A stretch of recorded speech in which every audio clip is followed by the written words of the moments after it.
Comment vivre quand on a peur de la mort?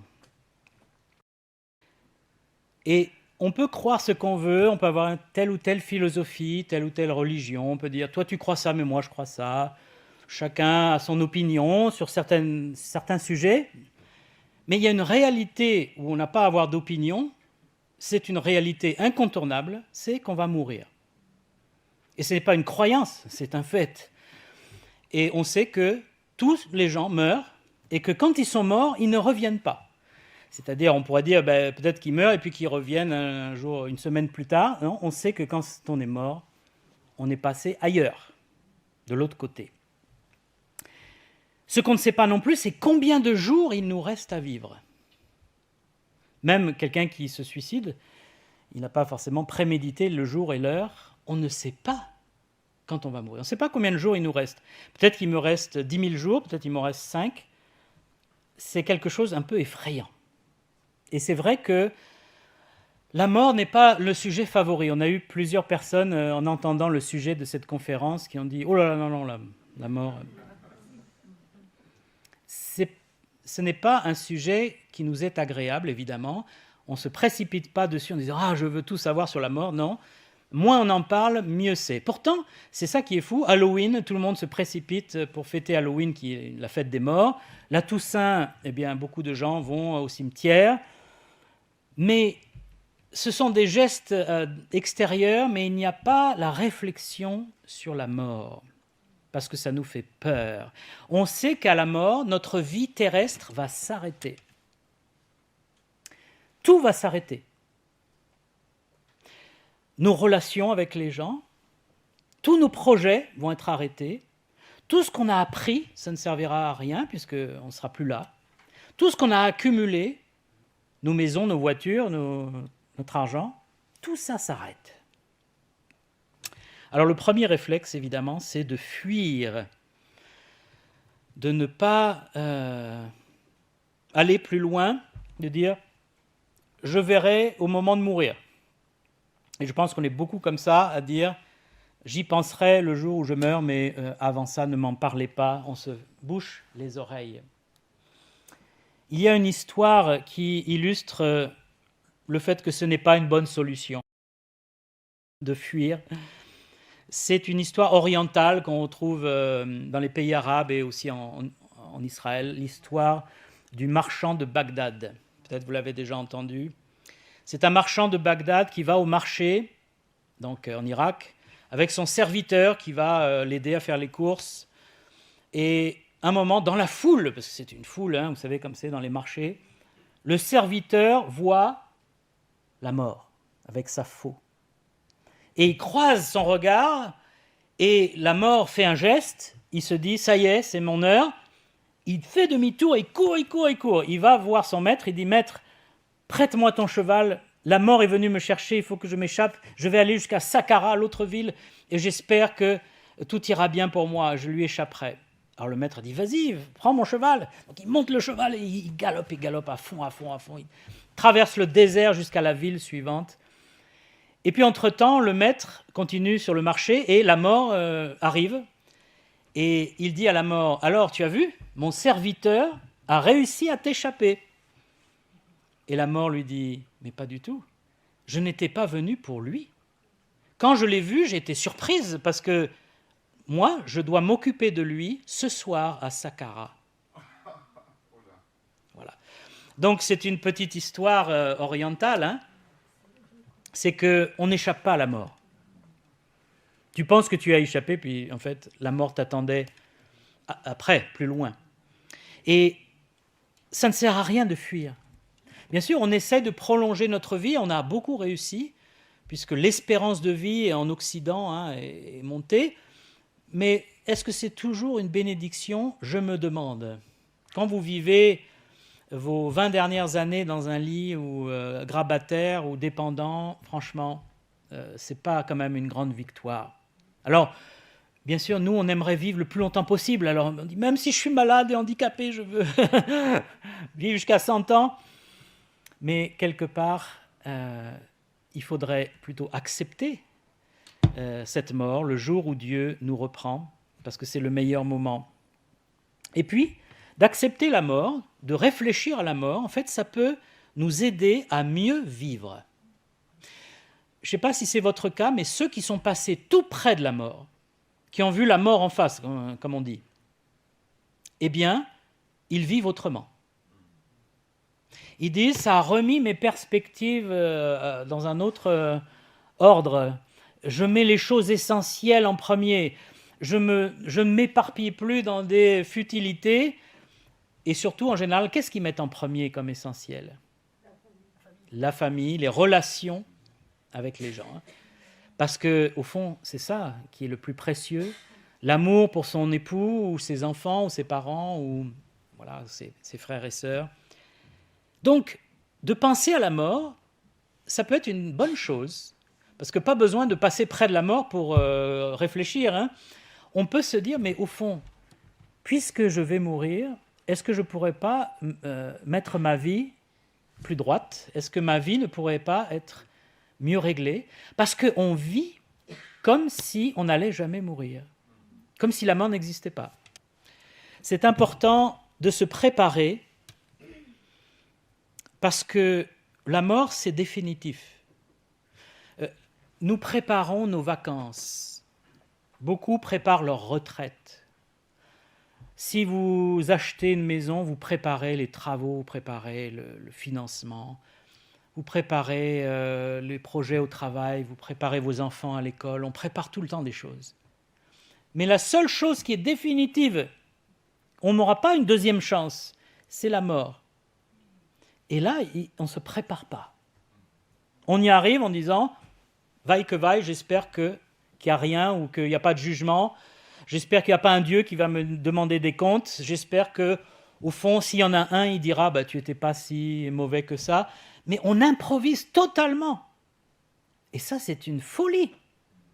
On doit se préparer à rencontrer le Seigneur. Et ce qui est merveilleux, et que j'aimerais dire ce soir, c'est qu'en plus, la mort a été vaincue. Et j'en parlerai bien sûr tout à l'heure. Alors, fuir et se divertir. Beaucoup de gens passent leur vie à se divertir.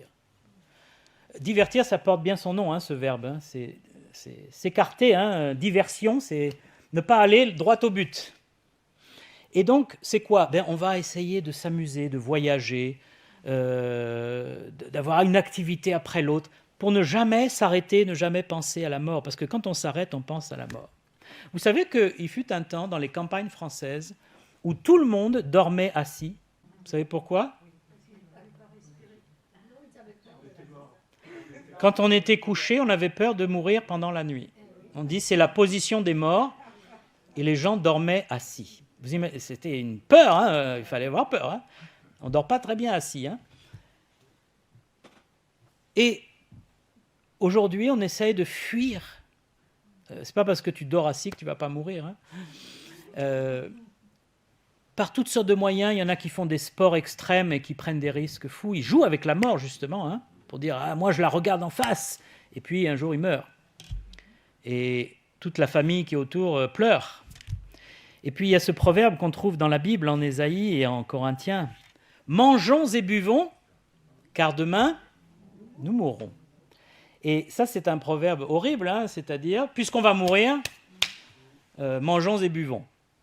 Encore une fois, c'est vraiment le degré zéro de la réflexion. Je ne cherche pas à comprendre la mort ou ce qu'il y a après la mort. Je me dis, profitons-en avant que ça se termine, avant que les portes se ferment. Et c'est une fuite en avant. Et je connais des personnes qui ne veulent pas l'admettre, mais leur vie est une fuite perpétuelle de la mort, en fait. Et tout en disant, moi, je n'ai pas peur de la mort, moi, je veux profiter de la vie, en réalité, ils fuient la mort par leur divertissement permanent.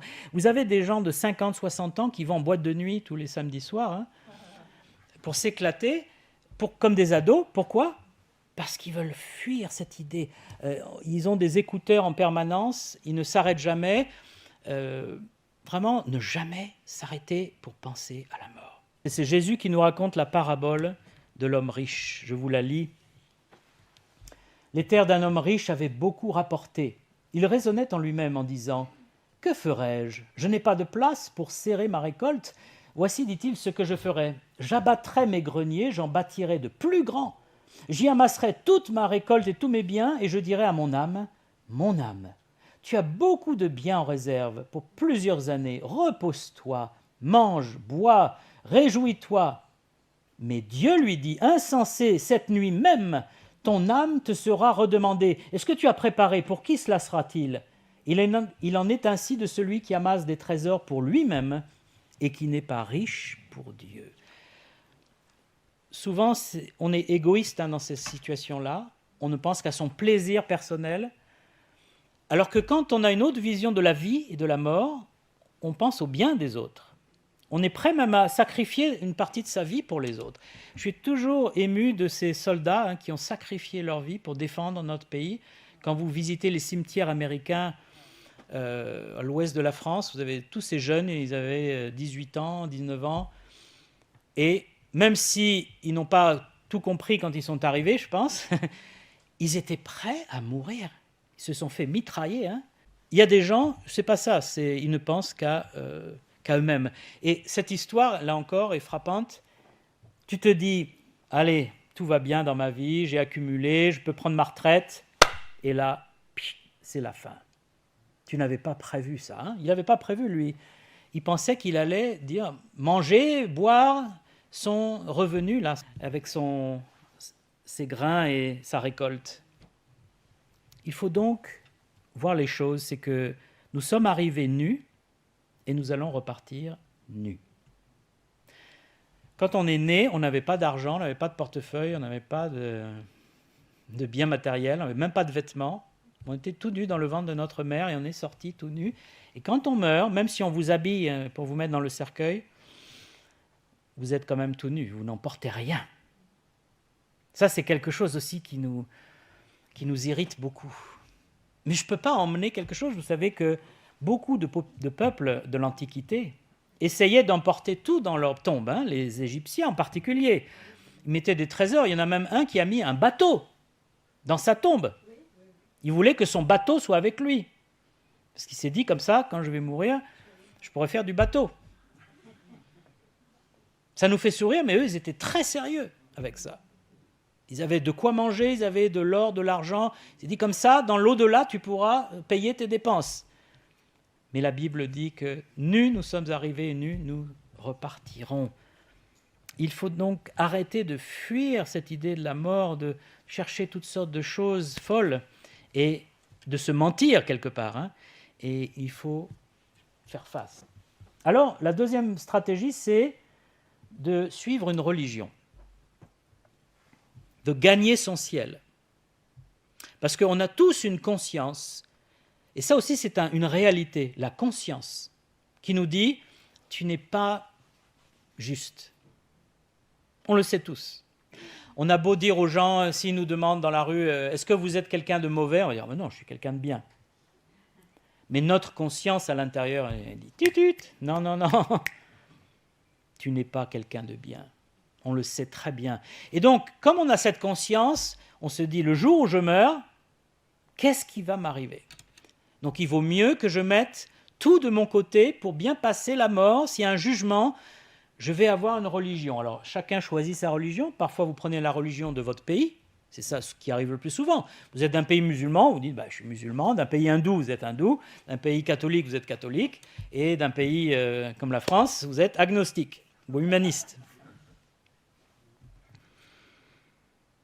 Et puis on dit maintenant, il faut que j'essaye de mériter mon ciel, mon paradis.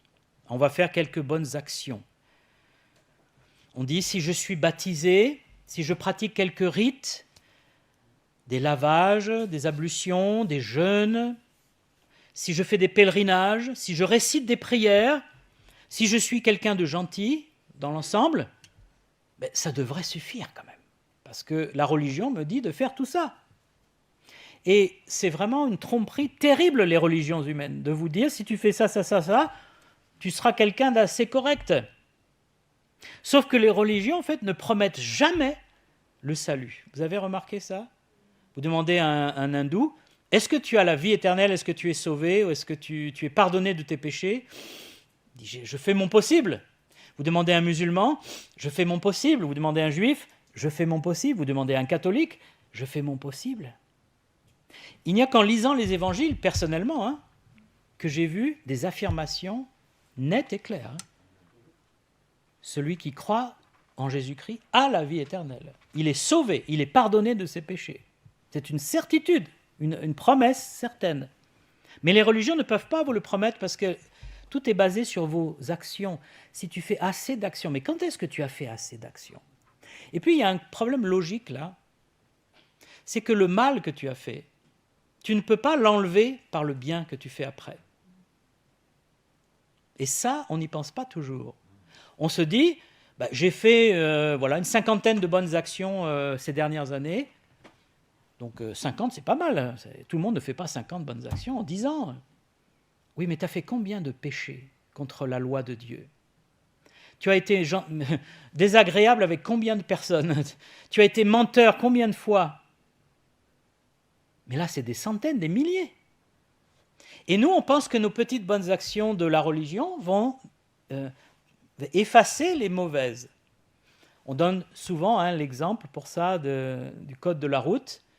Si vous respectez le code de la route toute votre vie, et un jour vous brûlez un feu rouge devant un gendarme, le gendarme va vous arrêter et vous mettre une contravention. Et vous avez beau lui dire « Mais j'ai toujours respecté le code de la route, c'est la première fois, j'étais un peu pressé, je me suis dit, allez, on y va. » Monsieur, madame, vous auriez pu tuer quelqu'un ce jour en brûlant ce feu. Et là, c'était définitif. Donc, je vous mets une contravention. Et donc, imaginez si un gendarme fait ça, Dieu, le Dieu 3 fois saint, le Dieu créateur, le Dieu parfait, est-ce qu'il va dire « Bon, allez, on va faire un compte, tu as fait combien de bonnes œuvres ?» Voilà, 253. Des péchés, tu en as fait 2 553 857. On pèse, qu'est-ce qui... Non. Heureusement que Dieu ne fait pas ça. Parce qu'on serait tous perdus. Tous, c'est clair. Et le problème des religions, c'est qu'elles nous endorment. Elles nous font croire elles nous rassurent. En disant, j'ai été baptisé, j'ai fait les sacrements, j'ai fait ce que me demandait la religion. Tout va bien. Mais ce n'est pas ça, faire face à la mort, ni faire face au jugement. La Bible dit, il est réservé aux hommes de mourir une seule fois, après quoi vient le jugement. Donc c'est très clair ce verset. D'abord, il n'y a pas de réincarnation dans la Bible. On meurt une fois, et à la mort, on est jugé. D'ailleurs, la mort elle-même est le jugement, est un jugement. Donc, il y a bien un jugement après la mort. On ne va pas arriver après la mort, comme ça, dans un lieu, je ne sais pas, de joie, de facilité, de plaisir. Non, on va arriver devant un tribunal, devant la justice de Dieu. On ne meurt qu'une fois et c'est le jugement. Tous les actes et toutes les paroles seront jugés. Ce sont des choses très solennelles à penser. Je vais être jugé.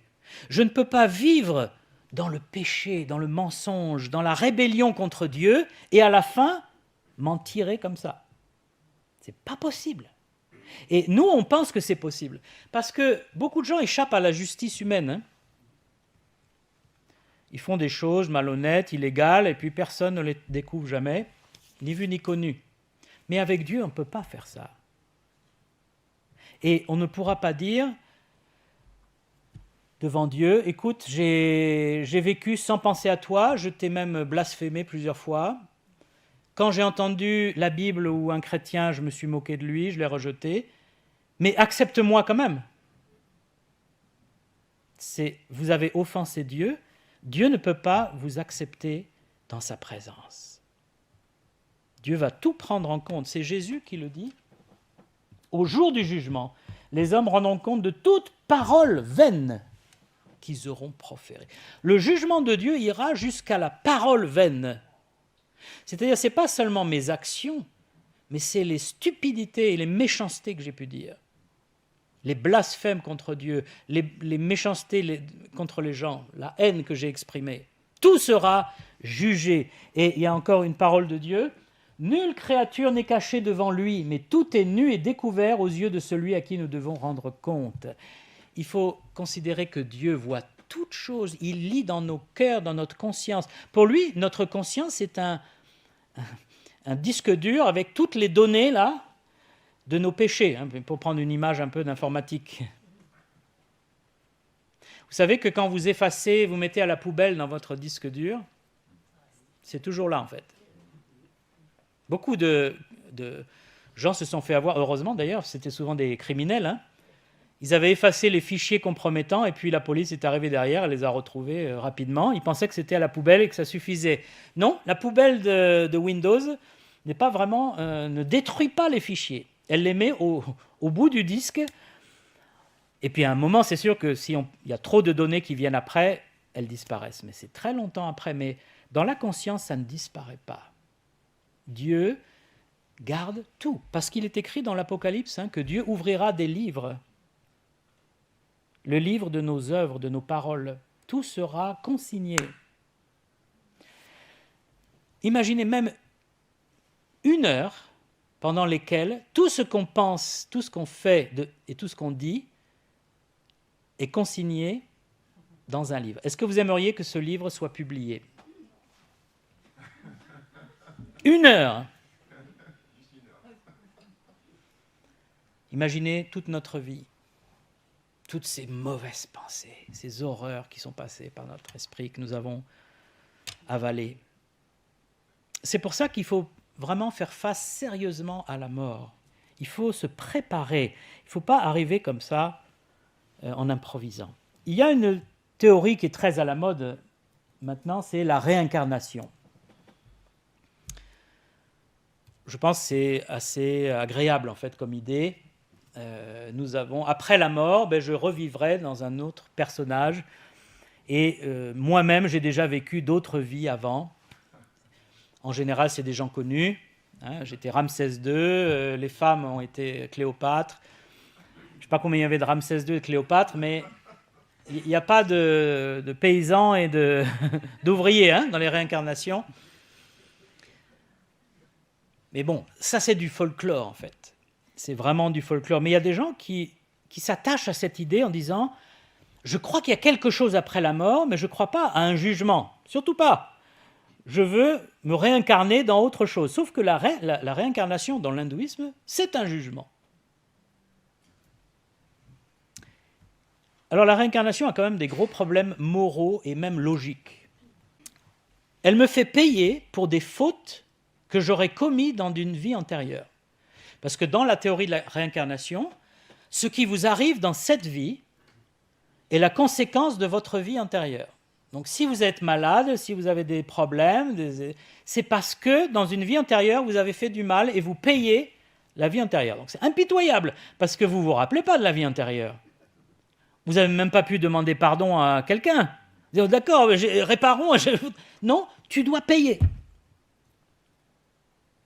Quoi, tu ne peux rien faire. Tu es pris dans un truc, tu dois payer. En plus, ça perpétue le mal.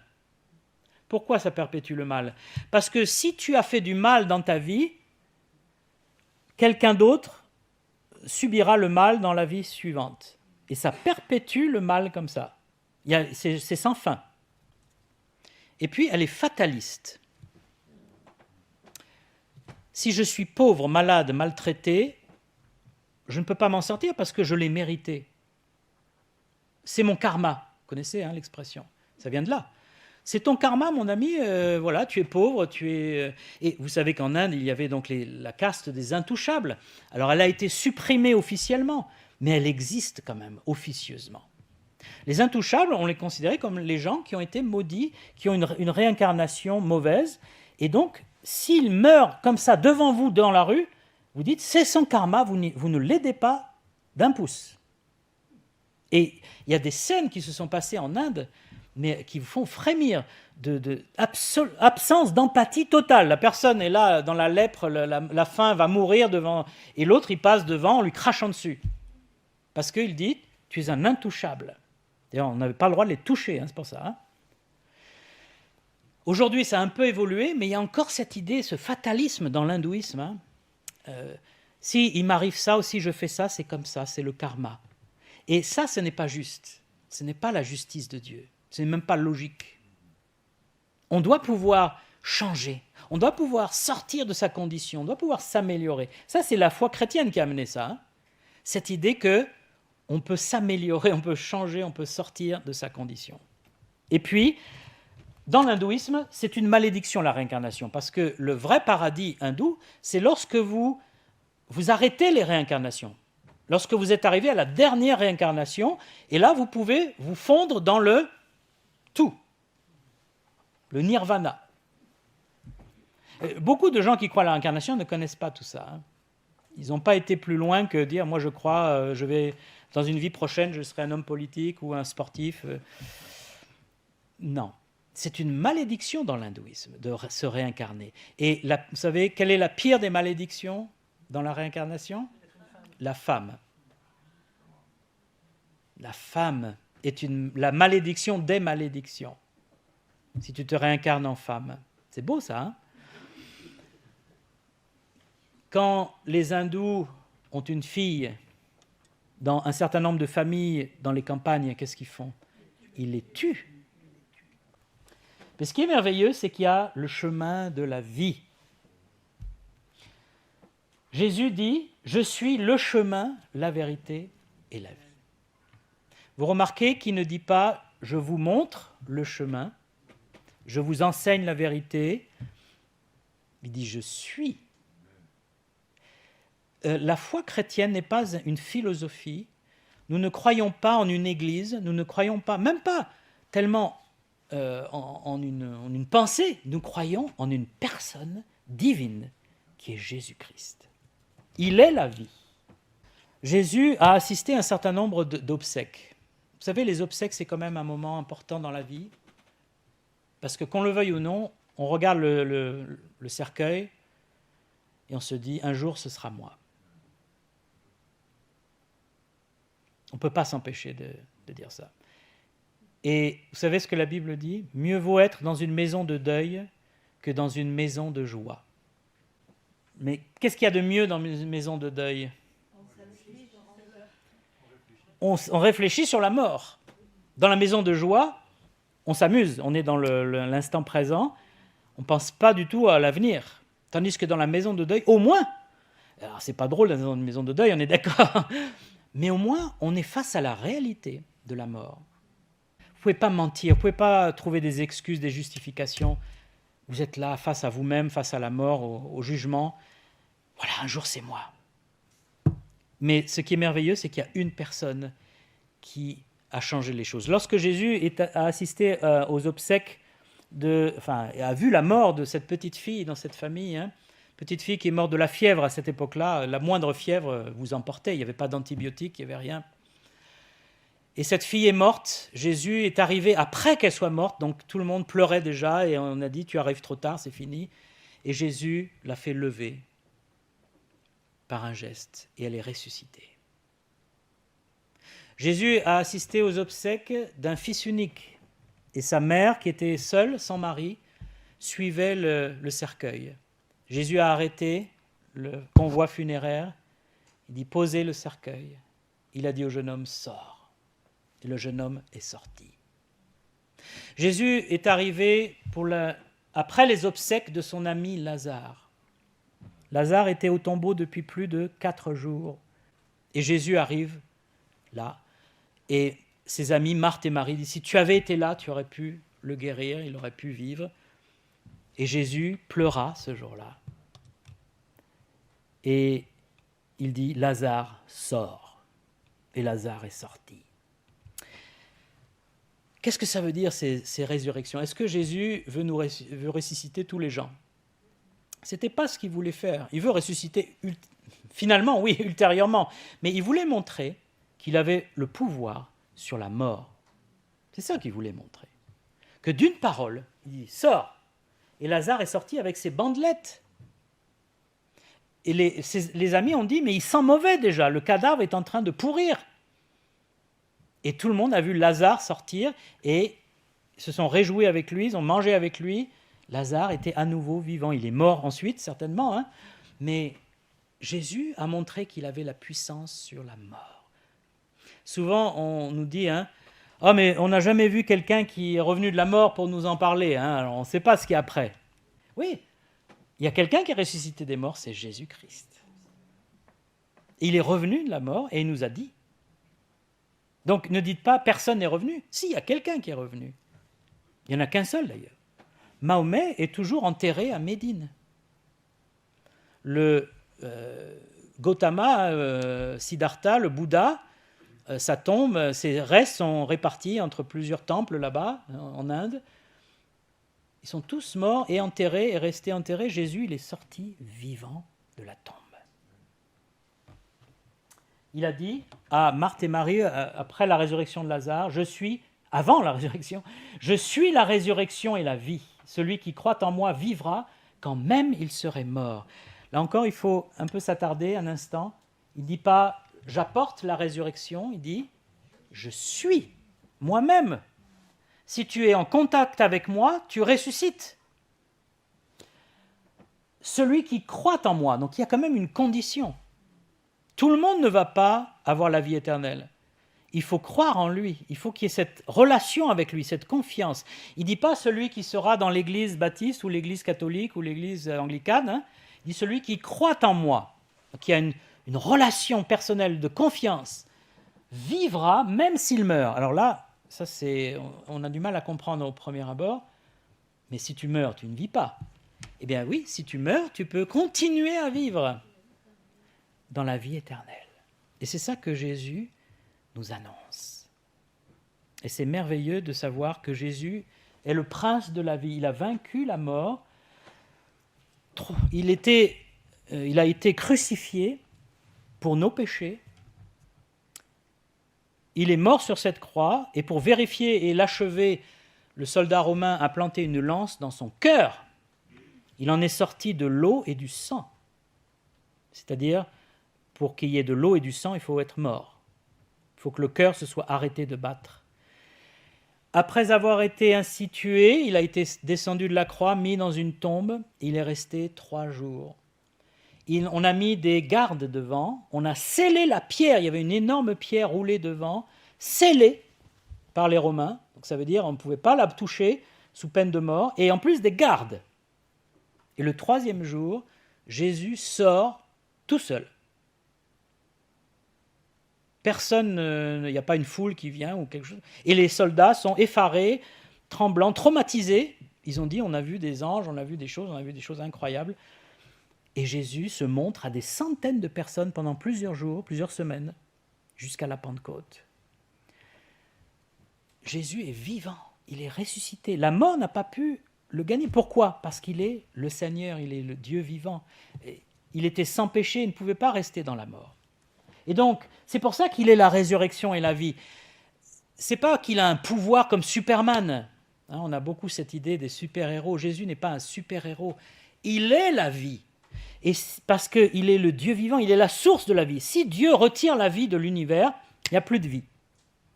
Toute la vie vient de Dieu. On sait que la vie, d'ailleurs, vient d'un codage. Vient d'un codage ADN. Aujourd'hui, on est capable de déchiffrer ces codes ADN. Qui est-ce qui fait les codes, d'après vous ? Le grand mathématicien, le grand informaticien, le créateur. Et s'il retire la vie, il n'y a plus de vie. C'est pour ça que quand on est en contact avec le Dieu vivant, on a la vie, mais une vie qui ne s'arrête pas, que même la mort ne peut pas arrêter. Parce que Christ a payé notre dette, et c'est ça qui est le cœur de l'Évangile. Je peux avoir la vie éternelle parce que Jésus-Christ a payé mes péchés. Je n'ai plus à être jugé parce qu'il est la résurrection et la vie. C'est la victoire. 1 Corinthiens chapitre 15. Lorsque ce corps corruptible aura revêtu l'incorruptibilité, que ce corps mortel aura revêtu l'immortalité, alors s'accomplira la parole qui est écrite. La mort a été engloutie dans la victoire. Un jour, nous ressusciterons et nous pourrons dire à la mort, t'as perdu. T'as perdu. Mais ça, c'est grâce à Jésus-Christ, c'est pas grâce à nous. Nous, on est pécheurs, mais parce que Christ est mort à notre place, ressuscité pour nous. C'est pour ça que le message de la résurrection est fondamental. Malheureusement, les chrétiens tendent à l'oublier. Ils prêchent la croix, ils prêchent plein de choses, mais la résurrection, qu'est-ce qu'ont fait les premiers disciples ? Dès qu'ils ont vu Jésus ressuscité, ils ont prêché la résurrection. Ils ont dit, il est ressuscité, il est vivant. Vous l'avez tué, mais il est vivant. C'est ce que Pierre a prêché à Jérusalem. 2000 personnes se sont converties. Et les apôtres, ils ont continué partout. Qu'est-ce qui fait que le christianisme, qui est une petite secte juive, si on peut résumer, de 120 personnes dans une chambre à Jérusalem, c'était ça, le christianisme au tout début, est devenu la religion de l'Empire romain 3 siècles après, alors que pendant 3 siècles, ils n'ont été que persécutés. Tout le temps, persécution, persécution, écrasés, humiliés par les Romains qui détestaient les Juifs et les Juifs chrétiens. Si on prêchait un Dieu mort, oui, Jésus est mort, voilà, c'est bien triste, ça ne donnerait pas la vie éternelle. Mais nous prêchons un Jésus ressuscité, vivant. Et c'est pour ça qu'à la Toussaint ou à Halloween, nous avons autre chose à dire que vive la mort ou je ne sais pas quoi, porter des masques mortuaires, horribles. J'ai vu des enfants grimés comme des squelettes et des diables. C'est lamentable. C'est un aveuglement spirituel, on ne voit pas qu'il y a la vie. Et la vie, c'est Christ. Et je termine avec ce dernier verset. Celui qui croit au Fils a la vie éternelle, mais celui qui ne croit pas au Fils ne verra pas la vie. Mais la colère de Dieu demeure sur lui. Et ça, c'est un avertissement important. Je tenais à finir là-dessus. Tout le monde n'ira pas au paradis. Tout le monde ne sera pas sauvé. C'est tous ceux qui croient au Fils, parce qu'il est la vie. Mais ceux qui ne croient pas au Fils sont encore sous la colère de Dieu. Ils ne sont pas sauvés. Ils sont en voie de perdition même. Et s'ils meurent physiquement, ils seront condamnés pour l'éternité. C'est pour ça qu'il faut se repentir, c'est pour ça que Dieu a envoyé Jésus-Christ, c'est pour ça que les chrétiens ont prêché partout, c'est pour ça que les chrétiens ont tendance à parler autour de nous. C'est pour avertir. On nous reproche parfois, oui, mais vous êtes toujours en train de parler de votre Jésus, laissez les autres tranquilles. Et pourquoi on parle du Seigneur? C'est parce qu'il y a la mort, le jugement. On veut dire aux gens, mais tu peux être sauvé, tu peux échapper. Mais pour ça, il faut croire au Fils. Eh bien, nous sommes avec cette épée du jugement. Mais quand on a le Fils, il n'y a plus l'épée. On est sauvé, on sait qu'on est sauvé. J'espère que tous ici, vous avez cette certitude. Si ce n'est pas le cas, elle vous est offerte gratuitement. Si vous croyez au Fils, il vous donnera la vie.